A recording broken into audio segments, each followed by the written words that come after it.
গল্প কক্ষতে আমি সারা আজ পড়ছি হুমায়ুন আহমেদের গল্প জিন কফিল দ্বিতীয় এবং শেষ খণ্ড।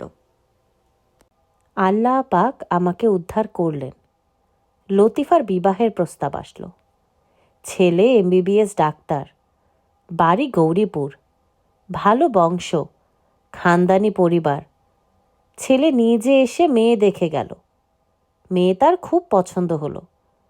পছন্দ না হওয়ার কোনো কারণ নাই। লতিফার মতো রূপবতী মেয়ে সচরাচর দেখা যায় না। ছেলেও দেখতে শুনতে ভালো, শুধু গায়ের রংটা একটু ময়লা। কথায় বার্তায়ও ছেলে অতি ভদ্র। বিয়ে ঠিকঠাক হয়ে গেল। 12ই শ্রাবণ, শুক্রবার দিবাগত রাতে বিবাহ পড়ানো হবে। আমার মনটা বড়ই খারাপ হয়ে গেল। আমি জানি এই মেয়ের সঙ্গে আমার বিবাহের কোনো প্রশ্নই ওঠে না। কোথায় সে আর কোথায় আমি? চাকর শ্রেণীর আশ্রিত একজন মানুষ। জমি জমা নাই, আত্মীয় স্বজন নাই, সহায় সম্বল নাই। তার জন্য আমি কোনোদিন আফসোস করি নাই। আল্লাহ পাক যাকে যা দেন তাই নিয়েই সন্তুষ্ট থাকতে হয়। আমিও ছিলাম। কিন্তু যেদিন লতিফার বিয়ের কথা পাকাপাকি হয়ে গেল, সেদিন কি যে কষ্ট লাগলো বলে আপনাকে বুঝাতে পারবো না। সারা রাত শহরের পথে পথে ঘুরলাম। জীবনে কোনোদিন নামাজ কাজা করি নাই। এই প্রথম এশার নামাজ কাজা করলাম, ফজরের নামাজ কাজা করলাম। এতদিন পরে বলতে লজ্জা লাগছে, আমার প্রায় মাথা খারাপের মতো হয়ে গিয়েছিল। ভোরবেলা মুক্তার সাহেবের বাসায় গেলাম। সবার কাছ থেকে বিদায় নিয়ে নিলাম। এইখানে আর থাকবো না, বাজারে চালের আড়তে থাকব। মুক্তার সাহেবের স্ত্রী বললেন, এখন যাবে কেন বাবা? মেয়ের বিয়ে ঠিক হয়ে গেছে, কত কাজকর্ম শেষ করে তারপর যাও। আমি মিথ্যা কথা বলি না, প্রথম মিথ্যা বললাম। আমি বললাম, মা, সিদ্দিকুর রহমান সাহেব আমাকে আজই দোকানে গিয়ে উঠতে বলেছেন। উনি আমার মনিব, অন্নদাতা। ওনার কথা না রাখলে অন্যায় হবে। বিয়ের সময় আমি চলে আসব। কাজকর্মের কোনো অসুবিধা হবে না মা। সবার কাছ থেকেই বিদায় নিলাম। লতিফার কাছ থেকে বিদায় নিতে পারলাম না। সে যখন সামনে এসে দাঁড়ালো, তখন চোখ তুলে তার দিকে তাকাতে পর্যন্ত পারলাম না। লতিফা বলল, চলে যাচ্ছেন? আমি বললাম, হ্যাঁ। কেন, আমরা কি কোনো দোষ করেছি? ছি ছি, দোষ করবে কেন? আচ্ছা, যাওয়ার আগে এই ধাঁধাটা ভাঙ্গায় দিয়ে যান। বলেন দেখি, ছাই ছাড়া শোয় না, লাথি ছাড়া উঠে না, এই জিনিস কি? জানি না লতিফা। এত সহজ জিনিস পারলেন না? এইটা হলো কুকুর। আচ্ছা যান, দোষ ঘাট হলে ক্ষমা করে দিয়েন। আমি আড়তে চলে আসলাম। রাত 8টার দিকে মোক্তার সাহেব লোক পাঠিয়ে আমাকে ডাকিয়ে নিয়ে গেলেন। তিনি শোবার ঘরে চেয়ারে বসেছিলেন। আমাকে সেইখানে নিয়ে যাওয়া হলো। আমি খুবই অবাক হলাম, একটু ভয় ভয়ও করতে লাগলো। তাকিয়ে দেখি মোক্তার সাহেবের স্ত্রী খাটে বসে আছেন, নিঃশব্দে কাঁদছেন। আমি কিছুই বুঝলাম না, বুক ধড়ফড় করতে লাগলো। না জানি কি হয়েছে। মোক্তার সাহেব বললেন, তোমাকে আমি পুত্রের মতো স্নেহ করেছি, তার বদলে তুমি এই করলে? দুধ দিয়ে কালসাপ পোষার কথা শুধু শুনেছি, আজ নিজের চোখে দেখলাম। আমি মোক্তার সাহেবের স্ত্রীর দিকে তাকিয়ে বললাম, মা, আমি কিছুই বুঝতেছি না। মোক্তার সাহেব চাপা স্বরে বললেন, বোকা সাজার দরকার নাই, বোকা সাজবা না। তুমি যা করেছ তা তুমি ভালোই জানো। তুমি পথের কুকুরেরও অধম। আমি বললাম, আমার কি অপরাধ, দয়া করে বলেন। মোক্তার সাহেব রাগে কাঁপতে কাঁপতে বললেন, ম্যাথর পট্টিতে যে শুয়োর থাকে তুই তার চেয়েও অধম, তুই নর্দমার ময়লা। বলতে বলতে তিনিও কেঁদে ফেললেন। মোক্তার সাহেবের স্ত্রী বললেন, লতিফা সবই আমাদের বলেছে, কিছুই লুকায় নাই। এখন এই অপমান, এই লজ্জার হাত থেকে বাঁচার একমাত্র উপায় লতিফার সঙ্গে তোমার বিবাহ দেয়া। তুমি তাতে রাজি আছো, না মেয়ের সর্বনাশ করে পালানোই তোমার ইচ্ছা? আমি বললাম, মা আপনি কি বলছেন আমি কিছুই বুঝতে পারতেছি না। লতিফা কি বলেছে আমি জানি না, তবে আপনারা যা বলবেন আমি তাই করব। আল্লাহ পাক উপরে আছেন, তিনি সব জানেন। আমি কোনো অন্যায় করি নাই মা। মোক্তার সাহেব চিৎকার করে বললেন, চুপ থাক শুয়োরের বাচ্চা, চুপ থাক। সেই রাতেই কাজী ডাকিয়ে বিয়ে পড়ানো হলো। বাসর রাতে লতিফা বলল, আমি একটা অন্যায় করেছি। আপনার সাথে যেন বিবাহ হয় এই জন্যে বাবা মাকে মিথ্যা কথা বলেছি। আমার পেটে সন্তান আছে। বিরাট অপরাধ করেছি, আপনার কাছে ক্ষমা চাই। আমি বললাম, লতিফা আমি তোমার অপরাধ ক্ষমা করলাম, তুমি আল্লাহ পাকের কাছে ক্ষমা চাও। আপনি ক্ষমা করলেই আল্লাহ ক্ষমা করবেন। তাছাড়া আমি তেমন বড় অপরাধ তো করি নাই, সামান্য মিথ্যা বলেছি। আপনাকে বিবাহ করার জন্যে অনেক বড় অপরাধ করার জন্যও আমি তৈরি ছিলাম। আচ্ছা এখন বলেন এই ধাঁধাটির মানে কি? আমার একটা পাখি আছে, যা দেই সে খায়, কিছুতেই মরে না পাখি, জলে মারা যায়। বুঝলেন ভাই সাহেব, আনন্দে আমার চোখে পানি এসে গেল। এই আনন্দের কোনো সীমা নাই। আমার মতো নাদান মানুষের জন্য আল্লাহ পাক এত আনন্দ রেখে দিয়েছেন আমি কল্পনাও করি নাই। আমি কতবার যে বললাম, আল্লাহ পাক আমি তোমার নিয়ামত স্বীকার করি, আমি তোমার নিয়ামত স্বীকার করি। বিয়ের পর আমি শ্বশুরবাড়িতেই থেকে গেলাম। আমার এবং লতিফার বড় দুঃখের সময় কাটতে লাগলো। শ্বশুরবাড়ির কেউ আমাদের দেখতে পারে না, খুবই খারাপ ব্যবহার করে। আমার শাশুড়ি দিন রাত লতিফাকে অভিশাপ দেয়, মর মর তুই মর। আমার শ্বশুর সাহেব একদিন আমাকে ডেকে বললেন, সকালবেলায় তুমি আমার সামনে আসবা না, সকালবেলায় তোমার মুখ দেখলে আমার দিন খারাপ যায়। শ্বশুরবাড়ির কেউ আমার সঙ্গে কথা বলে না, তারা একসঙ্গে খেতে বসে, সেখানে আমার যাওয়া নিষেধ। সবার খাওয়া দাওয়া শেষ হলে লতিফা থালায় করে আমার জন্য ভাত নিয়ে আসে। সেই ভাত আমার গলা দিয়ে নামতে চায় না। লতিফা রোজ বলে, চলো অন্য কোথাও যাই গিয়া। আমি চুপ করে থাকি। কই যাব বলেন? আমার কি যাওয়ার জায়গা আছে? যাওয়ার কোনো জায়গা নাই। লতিফা খুব কান্নাকাটি করে। একদিন খুব অপমানের মধ্যে পড়লাম। আমার শ্বশুর সাহেবের পাঞ্জাবির পকেট থেকে 1,000 টাকা চুরি গেছে। তিনি আমাকে ডেকে নিয়ে বললেন, এই যে দাড়িওয়ালা, তুমি কি আমার টাকা নিয়েছ? আমার চোখে পানি এসে গেল। এ কি অপমানের কথা! আমি দরিদ্র, আমার যাওয়ার জায়গা নাই, সবই সত্য, কিন্তু তাই বলে আমি কি চোর? ছি ছি। শ্বশুর সাহেব বললেন, কথা বলো না কেন? আমি বললাম, আমারে অপমান কইরেন না। যত ছোটই হই আমি আপনার কন্যার স্বামী। শ্বশুর সাহেব বললেন, চুপ, চোর আবার ধর্মের কথা বলে। লতিফা সেই দিন থেকে খাওয়া দাওয়া বন্ধ করে দিল। সে বলল এ বাড়ির ভাত সে মুখে দিবে না। আমার শাশুড়ি বললেন, ঢং করিস না, এই বাড়ির ভাত ছাড়া তুই ভাত পাইবি কই? 2 দিন 2 রাত গেল, লতিফা পানি ছাড়া কিছুই মুখে দেয় না। আমারে বলে, তুমি আমারে অন্য কোথাও নিয়ে চলো, দরকার হইলে গাছতলায় নিয়ে চলো, এই বাড়ির ভাত আমি মুখে দিব না। আমি মহা বিপদে পড়লাম। সারা রাত আল্লাহরে ডাকলাম। ফজরের নামাজের শেষে আল্লাহ পাকের দরবারে হাত উঠায় বললাম, হে মাবুদ, হে পাক পারওয়ারদিগার, তুমি ছাড়া আমি কার কাছে যাব? আমার দুঃখের কথা কারে বলবো? কে আছে আমার? তুমি আমার বিপদ থেকে বাঁচাও। আল্লাহ পাক আমার প্রার্থনা শুনলেন। ভোরবেলায় চালের আড়তে গিয়েছি। সিদ্দিকুর রহমান সাহেব আমাকে ডেকে বললেন, এই যে মৌলানা, আমার একটা উপকার করতে পারবে? আমি বললাম, জি জনাব বলেন। ময়মনসিংহ শহরে আমি নতুন বাড়ি করেছি। এখন থেকে ওই বাড়িতে থাকবো, সপ্তাহে সপ্তাহে এখানে আসব। নেত্রকোনায় আমার যে বাড়ি আছে, তুমি কি ওই বাড়িতে থাকতে পারবে? নেত্রকোনার বাড়ি আমি বিক্রি করতে চাই না। শুনলাম তুমি বিবাহ করেছ, তুমি এবং তোমার স্ত্রী দুজন মিলে থাকো। আমি বললাম, জনাব, আমি অবশ্যই থাকব।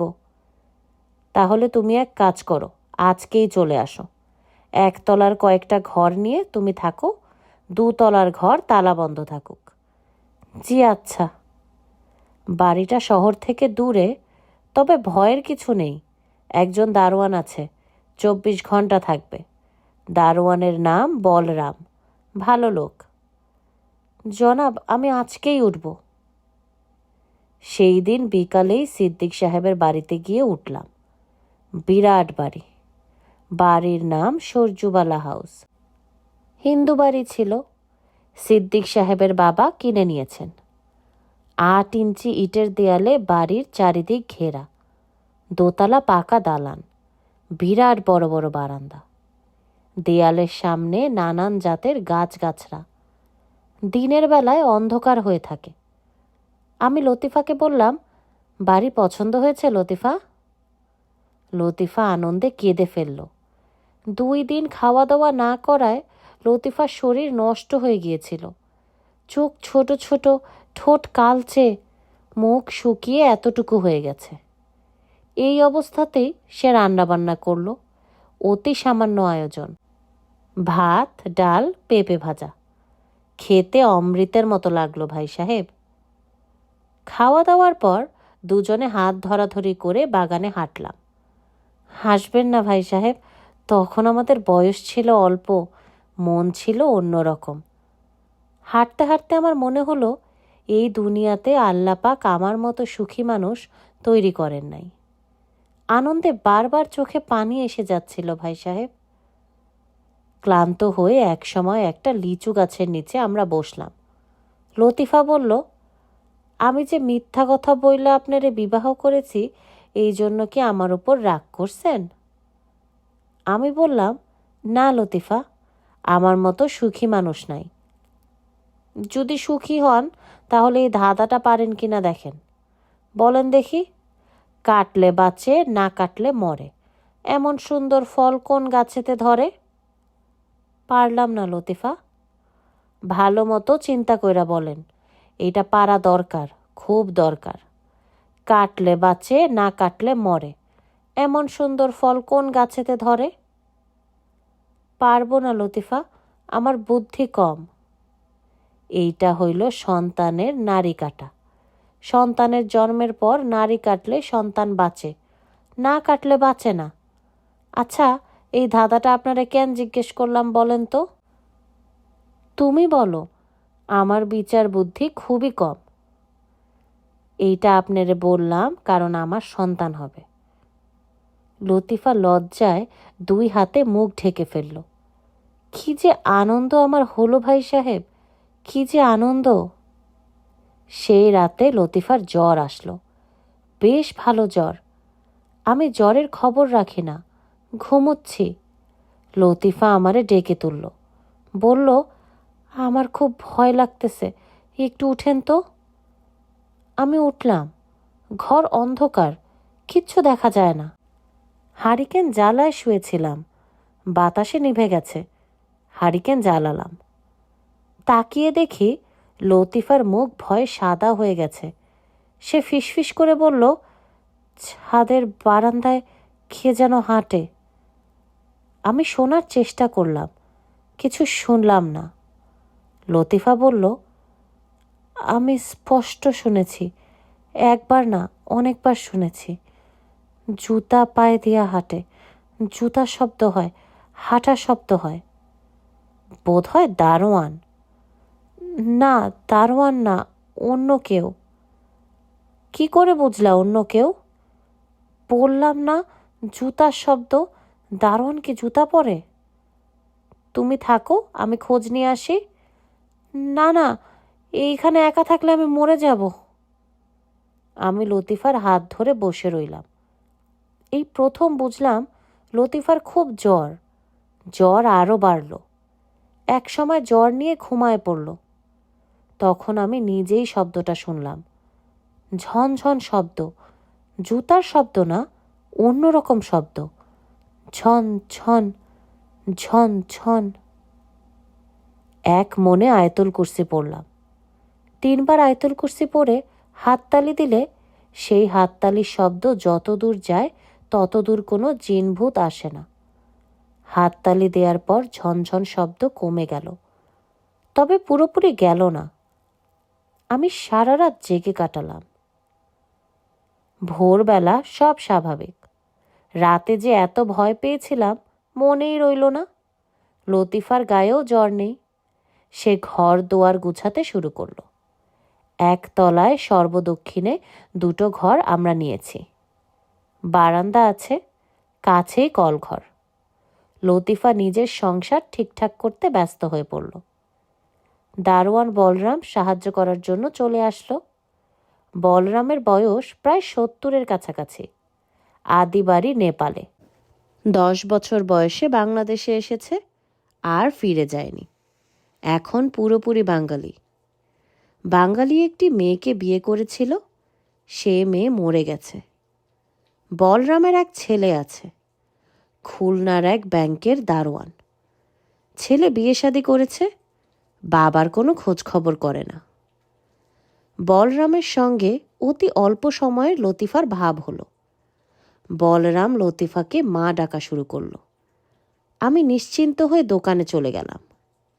ফিরতে ফিরতে সন্ধ্যা হয়ে গেল। বাড়িতে ঢুকে দেখি বারান্দায় পা ছড়িয়ে লতিফা বসে আছে, তার মুখ শুকনা। আমি বললাম, কি হয়েছে? ভয় লাগছে। কিসের ভয়? বিকেলে ঘুমিয়ে পড়েছিলাম, একটা খুব খারাপ স্বপ্ন দেখেছি। কি স্বপ্ন? দেখলাম আমি ঘুমাচ্ছি, একটা লম্বা কালো এবং খুব মোটা লোক ঘরে ঢুকলো। লোকটার সারা শরীরে বড় বড় লোম, কোনো দাঁত নেই। চোখগুলা অসম্ভব ছোট ছোট, দেখাই যায় না এরকম। হাতের থাবাগুলিও খুব ছোট, বাচ্চা ছেলেদের মতো। আমি লোকটাকে দেখে ভয় চিৎকার করে উঠলাম। সে বলল, এই ভয় পাস কেন? আমার নাম কফিল, আমি তো তোর সাথেই থাকি, তুই টের পাস না? তুই বিয়ে করেছিস, আমি কিছু বলি নাই, এখন আবার সন্তান হবে। ভালো মতো শুনে রাখ, তোর সন্তানটারে আমি শেষ করে দিব। এখনই শেষ করতাম, এখন শেষ করলে তোর ক্ষতি হবে, এই জন্যে কিছু করছি না। সন্তান জন্মের 7 দিনের ভিতর আমি তারে শেষ করব। এই বলেই সে আমারে ধরতে আসলো। আমি চিৎকার করে জেগে উঠলাম। তারপর থেকে এখানে বসে আছি। আমি বললাম, স্বপ্ন হলো স্বপ্ন। কত খারাপ খারাপ স্বপ্ন মানুষ দেখে। সবচেয়ে বেশি খারাপ স্বপ্ন দেখে পোয়াতি মেয়ে ছেলে, যাদের মনে থাকে মৃত্যু ভয়। কথাবার্তা বলে লতিফাকে মোটামুটি স্বাভাবিক করে তুললাম। সে ঘরের কাজকর্ম করতে লাগলো, রান্না করলো। আমরা সকাল সকাল খাওয়া দাওয়া করলাম। তারপর বাগানে হাঁটতে বের হলাম। লতিফা বলল, এ বাড়িতে একটা দোষ আছে, সেটা কি আপনি জানেন? কি দোষ? এই বাড়িতে একটা খারাপ কুয়া আছে। সিদ্দিক সাহেবের 4 বছর বয়সের একটা ছোট্ট মেয়ে কুয়ায় পড়ে মারা গিয়েছিল। কুয়াটা দোষী। কি যে তুমি বলো, কুয়া দোষী হবে কেন? বাচ্চা মেয়ে খেলতে খেলতে পড়ে গেছে। তা না, কুয়াটা আসলেই দোষী। কে বলেছে? বলরাম বলেছে। কুয়াটার মুখ সিদ্দিক সাহেব টিন দিয়ে ঢেকে দিয়েছেন। সেই টিনে রাতের বেলা ঝনঝন শব্দ হয়। মনে হয় ছোট কোনো বাচ্চা টিনের উপরে লাফায়। তুমি গত রাতে কোনো ঝনঝন শব্দ শোনো নাই? আমি মিথ্যা করে বললাম, না। আমি কিন্তু শুনেছি। আমি বলরামের ওপর খুব বিরক্ত হলাম। এইসব গল্প বলে ভয় দেখানোর কোনো মানে হয়? ঠিক করলাম ভোরবেলায় তাকে ডেকে শক্তভাবে ধমক দিয়ে দেব। রাতে ঘুমোতে যাবার সময় লক্ষ্য করলাম লতিফার জ্বর এসেছে। সে কেমন ঝিম মেরে গেছে, মনটা খারাপ হয়ে গেল। হারিকেন জ্বালিয়ে রেখে ঘুমোতে গেলাম। গভীর রাতে ঘুম ভাঙল। লতিফা আমাকে ঝাঁকাচ্ছে। ঘর অন্ধকার। লতিফা বলল, হারিকেন আপনা আপনি নিভে গেছে, আমার বড় ভয় লাগতেছে। আমি হারিকেন জ্বালালাম, আর তখনই ঝনঝন শব্দ পেলাম। একবার না, বেশ কয়েকবার। লতিফা ফিসফিস করে বলল, শব্দ শুনলেন? আমি জবাব দিলাম না। লতিফা কাঁদতে লাগলো। যতই দিন যেতে লাগলো, লতিফার অবস্থা ততই খারাপ হতে লাগলো। রোজ সে কফিলকে স্বপ্ন দেখে। কফিল তাকে শাসিয়ে যায়, বারবার মনে করিয়ে দেয় বাচ্চা হওয়ার 7 দিনের মধ্যে সে বাচ্চা নিয়ে নিবে। মনের শান্তি পুরোপুরি নষ্ট হয়ে গেল। আমি লতিফাকে তার বাবার বাড়িতে নিয়ে যেতে চাইলাম। সে রাজি হলো না। প্রয়োজনে সে এইখানেই মরবে, কিন্তু বাবার বাড়িতে যাবে না। আমি তার জন্যে তাবিজ কবজের ব্যবস্থা করলাম, বাড়ি বন্ধনের ব্যবস্থা করলাম। আমি দরিদ্র মানুষ, তবু একটা কাজের মেয়ের ব্যবস্থা করলাম, যেন সে সারাক্ষণ লতিফার সঙ্গে থাকে। কিছুতেই কিছু হলো না। এক সন্ধ্যাবেলায় বাসায় ফিরে দেখি লতিফা খুব সাজগোজ করেছে। লাল একটা শাড়ি পরেছে, পান খেয়ে ঠোঁট লাল করেছে, বেনি করে চুল বেঁধেছে, বেনিতে 4-5টা জবা ফুল। সে পা ছড়িয়ে মেঝেতে বসে আছে। একটু দূরে বলরাম এবং কাজের মেয়েটা, তারা দুজন ভীত চোখে তাকিয়ে আছে লতিফার দিকে। আমাকে দেখে লতিফা খিলখিল করে হেসে উঠল। হাসি আর থামতেই চায় না। আমি বললাম, লতিফা কি হয়েছে? লতিফা হাসি থামালো এবং আমাকে হতভম্ব করে দিয়ে পুরুষের গলায় বলল, মৌলানা আসছে, মৌলানা রে অজুর পানি দাও, নামাজের পাটি দাও, কেবলা কোন দিক দেখাইয়া দাও, টুপি দাও, তসবি দাও। আমি বললাম, এইরকম করতেছো কেন লতিফা? লতিফা আবার হাসতে হাসতে ভেঙে পড়ে বলল, ও মা, মেয়ে ছেলের সঙ্গে দেখি মৌলানা কথা বলে, সি সি সি, মৌলানার লজ্জা নাই। আমি আয়াতুল কুরসি পড়া শুরু করলাম। আমাকে থামিয়ে দিয়ে লতিফা চিৎকার করে বলল, চুপ করো, আমার নাম কফিল। তোর মতো মৌলানা আমি 10টা হজম কইরা রাখছি। গোটা কোরআন শরীফ আমার মুখস্থ। আমার সঙ্গে পাল্লা দিবি? আয়, পাল্লা দিলে আয়। প্রথম থাইক্কা শুরু করি। ভয় পাইছস? ভয় পাওনের কথা, বেশি ভয় পাওনের দরকার নাই। তোরে আমি কিছু করব না, তোর বাচ্চাটারে শেষ করব। তুই মৌলানা মানুষ, তুই বাচ্চা দিয়া কি করবি? তুই থাকবি মসজিদে, মসজিদে বইসা তুই তোর আল্লাহরে ডাকবি। পুলাপান না থাকাই তোর জন্য ভালো। একটা ভয়ঙ্কর রাত পার করলাম ভাই সাহেব। সকালে দেখি সব ঠিকঠাক। লতিফা ঘরের কাজকর্ম করছে। এইভাবে দিন পার করতে লাগলাম, কখনো ভালো, কখনো মন্দ। লতিফা যখন 8 মাসের পোয়াতি, তখন আমি হাতে পায়ে ধরে আমার শাশুড়িকে এই বাড়িতে নিয়ে আসলাম। লতিফা খানিকটা শান্ত হলো, তবে আগের মতো সহজ স্বাভাবিক হলো না। চমকে চমকে উঠে, রাতে ঘুমাতে পারে না, ছটফট করে, মাঝে মাঝে ভয়ঙ্কর দুঃস্বপ্ন দেখে। সেই দুঃস্বপ্নে কফিল এসে উপস্থিত হয়। কফিল চাপা গলায় বলে, দেরি নাই, আর দেরি নাই, পুত্র সন্তান আসতেছে, 7 দিনের মধ্যে নিয়ে যাব। কান্দাকাটি যা করার কইরা নাও। ঘুম ভেঙে লতিফা জেগে ওঠে, চিৎকার করে কাঁদে। আমি চোখে দেখি অন্ধকার, কি করব কিছুই বুঝি না। শ্রাবণ মাসের 3 তারিখে লতিফার একটা পুত্র সন্তান হলো। কি সুন্দর যে ছেলেটা হলো ভাই সাহেব, না দেখলে বিশ্বাস করবেন না। চাপা ফুলের মতো গায়ের রং, টানা টানা চোখ। আমি 100 রাকাত শোকরানা নামাজ পড়ে আল্লাহর কাছে আমার সন্তানের হায়াত চাইলাম। আমার মনের অস্থিরতা কমল না। আতুর ঘরের বাইরে একটা বেঞ্চি পেতে রাতে শুয়ে থাকি।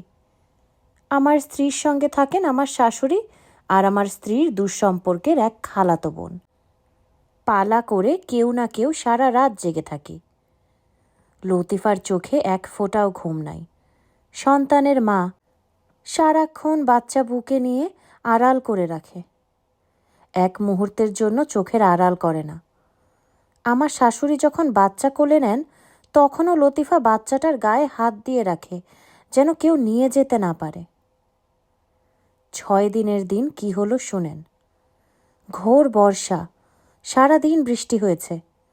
সন্ধ্যার পর আকাশ ভেঙে বৃষ্টি নামল। এরকম বর্ষা আমি আমার জীবনে দেখি নাই।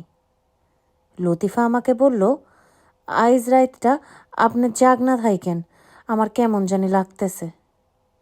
আমি বললাম, কেমন লাগতেছে? জানি না, একটু পরে পরে শরীর কাঁপতেছে। তুমি নিশ্চিন্ত হইয়া থাকো, আমি সারা রাত জাগনা থাকব। আপনি একটু বলরামরেও খবর দেন, সেও যেন জাগনা থাকে। আমি বলরামকে খবর দিলাম। লতিফা বাচ্চাটারে বুকের নিচে নিয়ে শুইয়া আছে। আমি এক মনে আল্লাহ পাকেরে ডাকতেছি। জীবন দেওয়ার মালিক তিনি, জীবন নেয়ার মালিকও তিনি। রাত তখন কত আমি জানি না ভাই সাহেব, ঘুমায় পড়েছিলাম। লতিফার চিৎকারে ঘুম ভাঙল।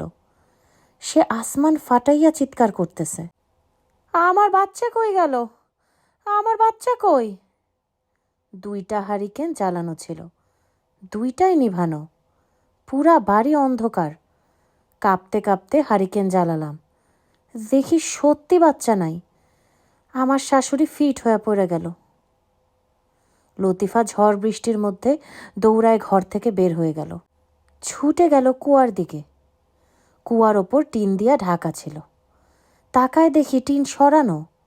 লতিফা চিৎকার করে বলছে, আমার বাচ্চারে কুয়ার ভিতরে ফালাইয়া দিছে, আমার বাচ্চা কুয়ার ভিতরে। লতিফা লাফ দিয়ে কুয়াতে নামতে চাইল। আমি তাকে জড়ায় ধরলাম। ইমাম সাহেব চুপ করে গেলেন, কপালের ঘাম মুছলেন। আমি বললাম, বাচ্চাটা কি সত্যি কুয়াতে ছিল? জি। আর দ্বিতীয় বাচ্চা, সেও কি এইভাবে মারা যায়? জি না জনাব, আমার দ্বিতীয় বাচ্চা সন্তান বাড়িতে জন্মগ্রহণ করে। সিদ্দিক সাহেবের ওই বাড়ি তাহলে আপনি ছেড়ে দেন? জি, তাতে অবশ্য লাভ হয় নাই, কফিলের যন্ত্রণা কমে না। দ্বিতীয় সন্তানটাকেও সে মারে, জন্মের 4 দিনের দিন। আমি আঁতকে উঠে বললাম, থাক ভাই, আমি শুনতে চাই না, গল্পগুলো আমি সহ্য করতে পারছি না। ইমাম সাহেব বললেন, আল্লাহ পাক আরেকটা সন্তান দিতেছেন, কিন্তু এই সন্তানটাকেও বাঁচাতে পারবো না। মনটা বড়ই খারাপ ভাই সাহেব, বড়ই খারাপ। আমি কতবার চিৎকার করে বলেছি, কফিল তুমি আমারে মেরে ফেলো, আমার সন্তানরে মেরো না, এই সুন্দর দুনিয়া তারে দেখতে দাও। ইমাম সাহেব কাঁদতে লাগলেন। কিছুক্ষণের মধ্যেই ভোর হলো। ইমাম সাহেব ফজরের নামাজের প্রস্তুতি নিতে লাগলেন। সেই দিন ভোরেই আমি শফিককে নিয়ে ঢাকায় চলে এলাম। শফিকের আরও কিছুদিন থেকে কালুখা রহস্য ভেদ করে আসার ইচ্ছা ছিল, আমি তা হতে দিলাম না। ইমাম সাহেবের সঙ্গে আরও কিছুদিন সময় থাকা আমার পক্ষে সম্ভব ছিল না। সাধারণত আমি আমার জীবনের ভয়ঙ্কর অভিজ্ঞতার গল্প মিসির আলীর সঙ্গে দেখা হওয়া মাত্র বলি। মজার ব্যাপার হচ্ছে, ইমাম সাহেবের এই গল্প তাকে বলা হলো না। ঢাকায় ফেরার 3 দিনের মাথায় তার সঙ্গে আমার দেখা। নানান কথাবার্তা হলো, এটা বাদ পড়ে গেল। 2 মাস পর মিসির আলী আমার বাসায় এলেন। রাতে একসঙ্গে খাওয়া দাওয়া করলাম। তিনি প্রায় 2 ঘন্টা কাটিয়ে বাড়ি চলে গেলেন। ইমাম সাহেবের গল্প বলা হলো না। তিনি চলে যাবার পর মনে হলো, ইমাম সাহেবের গল্পটা তো তাকে শোনানো হলো না। আমি আমার মেয়েকে বলে রাখলাম যে এর পরে যদি কখনো মিসির আলী সাহেব আমাদের বাসায় আসেন, সে যেন আমার কানের কাছে ইমাম বলে একটা চিৎকার দেয়। আমার এই মেয়ের স্মৃতিশক্তি বেশ ভালো, সে যে যথাসময় ইমাম বলে চিৎকার দেবে সে বিষয়ে আমি নিশ্চিত। হলোও তাই। অনেক দিন পর মিসির আলি সাহেব এসেছেন, তার সঙ্গে গল্প করছি। আমার মেয়ে কানের কাছে এসে বিকট চিৎকার দিল, এমন চিৎকার যে মেজাজ খারাপ হয়ে গেল। মেয়েকে কড়া ধমক দিলাম। মেয়ে কাঁদো কাঁদো গলায় বলল, তুমি তো বলেছিলে মিসির চাচু এলে ইমাম বলে চিৎকার করতে।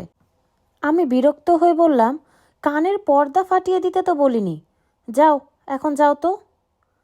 মিসির আলি বললেন, ব্যাপারটা কি?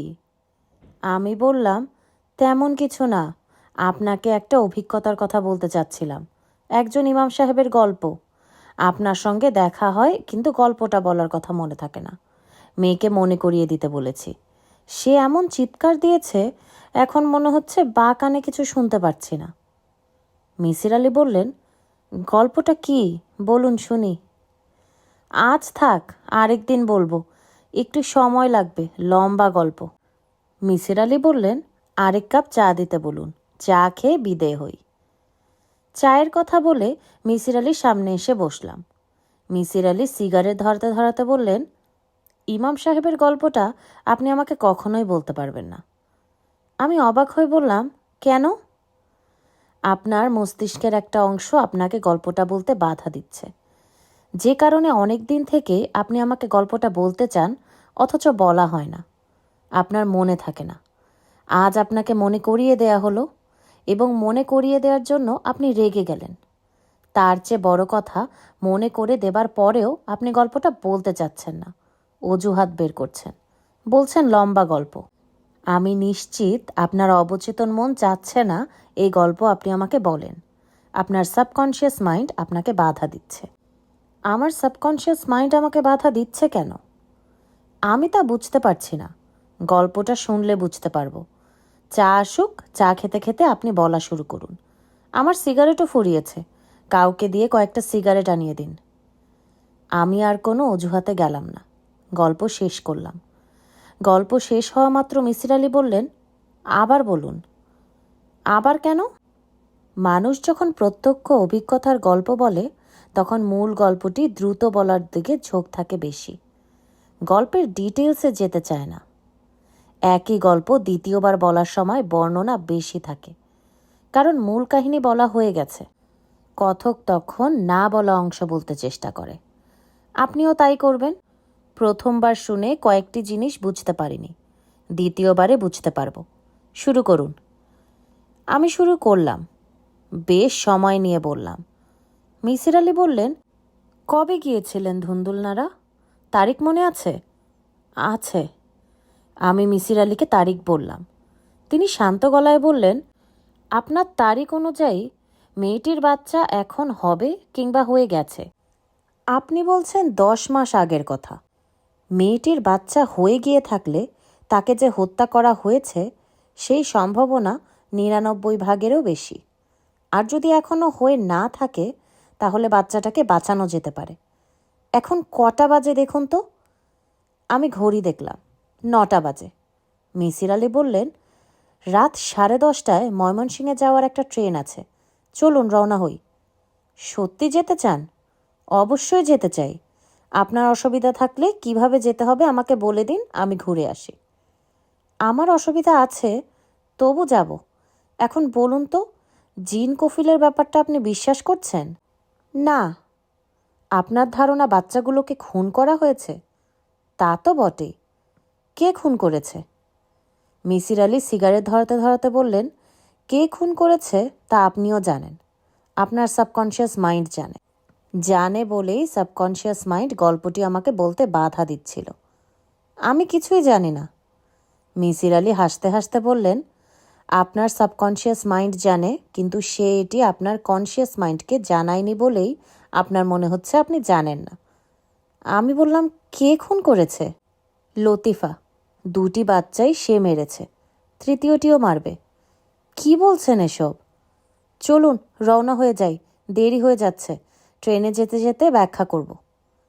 মিসির আলি বললেন, লতিফা যে পুরো ঘটনাটা ঘটাচ্ছে তা পরিষ্কার হয়ে যায় শুরুতেই, যখন ইমাম সাহেব আপনাকে বলেন কিভাবে জিন কফিল তাকে আগুনে পুড়িয়ে মারার চেষ্টা করেছিল। পুরনো ধরনের মসজিদ, একটা মাত্র দরজা, এই ধরনের মসজিদে বসে থাকলে বাইরের চিৎকার শোনা যাবে না, ভেতর থেকে চিৎকার করলেও বাইরের কেউ শুনবে না, কারণ সাউন্ড ওয়েভ চলার জন্য মাধ্যম লাগে। মসজিদের দেয়াল সেখানে বাধার মতো কাজ করছে। আপনি এবং ইমাম সাহেব মসজিদে ছিলেন। ইমাম সাহেব একসময় স্ত্রীর খোঁজ নিতে গেলেন এবং ফিরে এসে বললেন, লতিফা খুব চিৎকার করছে, তাই না? জি, তাই। মসজিদের ভেতরে বসে সেই চিৎকার আপনি শুনতে পাননি, তাই না? জি। অথচ ইমাম সাহেব যখন আগুন দেখে ভয়ে চেঁচালেন, বাঁচাও বাঁচাও, তখন লতিফা পানির বালতি নিয়ে ছুটে এলো। প্রথমত, ইমাম সাহেবের চিৎকার লতিফার শোনার কথা নয়। দ্বিতীয়ত, শুনে থাকলেও লতিফা কি করে বুঝলো আগুন লেগেছে? সে পানির বালতি নিয়ে ছুটে এলো কেন? আগুন আগুন বলে চিৎকার করলেও আমরা চিৎকার শুনে প্রথমে খালি হাতে ছুটে আসি, তারপর পানির বালতি আনি। এটাই স্বাভাবিক। এই মেয়েটি শুরুতেই পানির বালতি নিয়ে ছুটে এসেছে, কারণ পানির বালতি হাতের কাছে রেখেই সে আগুন ধরিয়েছে। আমার এই যুক্তিকে আপনার কাছে গ্রহণযোগ্য মনে হচ্ছে? হচ্ছে। প্রথম শিশুটি মারা গেল। শিশুটিকে ফেলা হলো কুয়ায়। এই খবর মেয়েটি জানে, কারণ সে পাগলের মতো ছুটে গেছে কুয়ার দিকে, অন্য কোথাও নয়। তার বাচ্চাটিকে কুয়াতে ফেলা হয়েছে এটা সে জানলো কিভাবে? জানলো কারণ সে নিজেই ফেলেছে। এই যুক্তি কি আপনার কাছে গ্রহণযোগ্য মনে হচ্ছে? হ্যাঁ, হচ্ছে। আপনাকে কি আরও যুক্তি দিতে হবে? আমার কাছে আরও ছোটোখাটো যুক্তি আছে। আর লাগবে না, শুধু বলুন, কুয়ার উপরের টিনে ঝনঝন শব্দ হতো কেন, যে শব্দ ইমাম সাহেব নিজেও শুনেছেন? কুয়ার টিনটা না দেখে বলতে পারবো না। আমার ধারণা বাতাসে টিনটা কাঁপে, ঝনঝন শব্দ হয়। দিনের বেলায় এই শব্দ শোনা যায় না, কারণ আশেপাশে অনেক ধরনের শব্দ হতে থাকে। রাত যতই গভীর হয় চারিদিক নীরব হতে থাকে, সামান্য শব্দই বড় হয়ে কানে আসে। আপনার এই যুক্তিও গ্রহণ করলাম। এখন বলুন, লতিফা এমন ভয়ঙ্কর কাণ্ড কেন করছে? মেয়েটি অসুস্থ, মনোবিকার ঘটেছে। ইমাম সাহেব লোকটি তাদের আশ্রিত। তাদের পরিবারে চাকর বাকররা যে কাজ করে সে তাই করত। মেয়েটি ভাগ্যের পরিহাসে এমন একজন মানুষের প্রেমে পড়ে যায়। প্রচণ্ড মানসিক চাপের সম্মুখীন হয়, পরিবারের সবার কাছে ছোট হয়, অপমানিত হয়। এত প্রচণ্ড চাপ সহ্য করার ক্ষমতা তার ছিল না। তার মনোবিকার ঘটে। পোয়াতি অবস্থায় মেয়েদের হরমোনাল ব্যালেন্স এদিক ওদিক হয়, সেই সময় মনোবিকার তীব্র হয়। মেয়েটির ক্ষেত্রেও তাই হয়েছে। মেয়েটি দরিদ্র ইমামকে বিয়ে করে কঠিন মানসিক চাপের সম্মুখীন হয়েছে। একই সঙ্গে সে লোকটিকে প্রচণ্ড ভালোবাসে, আবার প্রচণ্ড ঘৃণাও করে। কি ভয়াবহ অবস্থা! মেয়েটি ইমামকে প্রচণ্ড ঘৃণা করে, এটা কেন বলছেন? ইমামতি পেশা মেয়েটির পছন্দ নয়। পছন্দ নয় বলেই মেয়েটি কফিলের গলায় বলেছে, ইমাম আসছে, অজুর পানি দে, জায়নামাজ দে, কেবলা কোন দিকে বলে দে। এক ধরনের রসিকতা করার চেষ্টা করছে। মনোবিকার এমন ভয়াবহ রূপ নিল কেন? সে নিজের বাচ্চাকে হত্যা করছে কেন? বড় ধরনের বিকারে এরকম হয়। সে নিজেকে ধ্বংস করতে চাইছে। নিজের সন্তান হত্যার মাধ্যমে সেই ইচ্ছারই অংশবিশেষ পূর্ণ হচ্ছে। আরও কিছু থাকতে পারে, না দেখে বলতে পারবো না। ধুন্দুলনাড়া গ্রামে সন্ধ্যার পর পৌঁছলাম। পৌঁছেই খবর পেলাম 5 দিন হয় ইমাম সাহেবের একটি কন্যা হয়েছে। কন্যাটি ভালো আছে। বড় ধরনের স্বস্তি বোধ করলাম। ইমাম সাহেবের সঙ্গে দেখা করলাম মসজিদে। তিনি আমাদের দেখে বড়ই অবাক হলেন। আমি বললাম, আপনার স্ত্রী কেমন আছেন? ইমাম সাহেব বিব্রত গলায় বললেন, ভালো না, খুব খারাপ। কফিল তার সঙ্গে সঙ্গে আছে। কফিল বলেছে 7 দিনের মাথায় মেয়েটাকে মেরে ফেলবে। খুব কষ্টে আছে ভাই সাহেব, আল্লাহ পাকের কাছে আমার জন্য খাস দিলে একটু দোয়া করবেন। আমি বললাম, আমি আমার এক বন্ধুকে সঙ্গে নিয়ে এসেছি, উনি আপনার স্ত্রীর সঙ্গে কিছু কথা বলবেন। ইমাম সাহেব বিস্মিত হয়ে বললেন, কেন? যাতে আপনার বাচ্চাটা ভালো থাকে, সুস্থ থাকে। উনি খুব বড় একজন সাইকিয়াট্রিস্ট, অনেক কিছু বুঝতে পারেন যা আমরা বুঝতে পারি না। ওনার কথা শুনলে আপনাদের মঙ্গল হবে, এই জন্যই ওনাকে এনেছি। অবশ্যই আমি ওনার কথা শুনব, অবশ্যই শুনব। ইমাম সাহেব আমাদের ঘরে নিয়ে গেলেন। ঘরে অনেক লোকজন ছিল, তাদের সরিয়ে দেয়া হলো। মিসির আলি বললেন, আমি কিছু কথা বলবো, যা শুনতে ভালো লাগবে না, তবু দয়া করে শুনুন। লতিফা চাপা গলায় বলল, আমার সাথে কি কথা? আপনার বাচ্চাটির বিষয়ে কথা। বাচ্চাটি যাতে বেঁচে থাকে, ভালো থাকে, সেজন্যই আমার কথাগুলো আপনাকে শুনতে হবে। লতিফা তার স্বামীর দিকে কিছুক্ষণ তাকিয়ে থেকে বলল, বলেন কি বলবেন। মিসির আলি খুবই নিরাসক্ত গলায় কথা বলতে শুরু করলেন। কথা বলার সময় একবারও লতিফার দিকে তাকালেন না। লতিফা তার শিশুকে বুকের কাছে নিয়ে খাটে হেলান দিয়ে বসে আছে। তার মাথায় লম্বা ঘোমটা। ঘোমটার ফাঁক দিয়ে মাঝে মাঝে তার তীব্র চোখের দৃষ্টি নজরে আসছে। ইমাম সাহেব তার স্ত্রীর পাশে বসে আছেন। মিসির আলির ব্যাখ্যা যতই শুনছে, ততই তার চেহারা অন্যরকম হয়ে যাচ্ছে। মিসির আলি কথা শেষ করে লতিফার দিকে তাকিয়ে বললেন, আপনি কি আমার ব্যাখ্যা বিশ্বাস করলেন? লতিফা জবাব দিল না, মাথার ঘোমটা সরিয়ে দিল। কি সুন্দর শান্ত মুখ! চোখের তীব্রতা এখন আর নেই, মনে হচ্ছে অশ্রু টলমল করছে। মিসির আলি কঠিন গলায় বললেন, আমার ব্যাখ্যা আপনি বিশ্বাস না করলেও শিশুটির দিকে তাকিয়ে তার মঙ্গলের জন্য শিশুটিকে আপনি অন্যের কাছে দিন। সে যেন কিছুতেই আপনার সঙ্গে না থাকে। আমার যা বলবার বললাম, বাকিটা আপনাদের ব্যাপার। আচ্ছা, আজ তাহলে যাই। আমরা রাতেই রওনা হব, নৌকা ঠিক করা আছে। আমরা বাইরে এসে দাঁড়ালাম। আমি বললাম, মিসির আলি সাহেব, আপনার কি মনে হয় মেয়েটি আপনার কথা বিশ্বাস করেছে? মিসির আলি সিগারেট ধরাতে ধরাতে বললেন, হ্যাঁ করেছে, এবং বিশ্বাস করার কারণেই তার দ্রুত রোগ মুক্তি ঘটবে। আমার ধারণা মেয়েটি নিজেও খানিকটা হলেও এই সন্দেহই করছিল। মেয়েটি অসম্ভব বুদ্ধিমতী। চলুন রওনা দেয়া যাক। এই গ্রামে রাত কাটাতে চাই না। আমি বললাম, ইমাম সাহেবের সঙ্গে কথা বলে যাবেন না? না, আমার কাজ শেষ, বাকিটা ওরা দেখবে। রওনা হবার আগে আগে ইমাম সাহেব ঘর থেকে বের হয়ে এলেন। শিশুটি তার কোলে। তিনি বললেন, লতিফা মেয়েটাকে দিয়ে দিয়েছে, সে খুব কাঁদতেছে, আপনার সঙ্গে কথা বলতে চায়, মেহেরবানি করে একটু আসেন। আমরা আবার ঢুকলাম। বিস্মিত হয়ে দেখলাম লতিফা ব্যাকুল হয়ে কাঁদছে। মিসির আলি কোমল গলায় বললেন, আপনি কি কিছু বলবেন? লতিফা কাঁদতে কাঁদতে বলল, আল্লাহ আপনার ভালো করবে, আল্লাহ আপনার ভালো করবে। আপনি কোনো রকম চিন্তা করবেন না, আপনার অসুখ সেরে গেছে, আর কোনো দিন হবে না। লতিফা তার স্বামীর কানে কানে কি যেন বলল। ইমাম সাহেব বিব্রত গলায় বললেন, জনাব কিছু মনে করবেন না, লতিফা আপনারে একটু ছুঁইয়া দেখতে চায়। মিসির আলি হাত বাড়িয়ে দিলেন। লতিফা দুই হাতে সেই হাত জড়িয়ে ধরে শিশুর মতো চিৎকার করে কাঁদতে লাগল। নৌকায় উঠছি।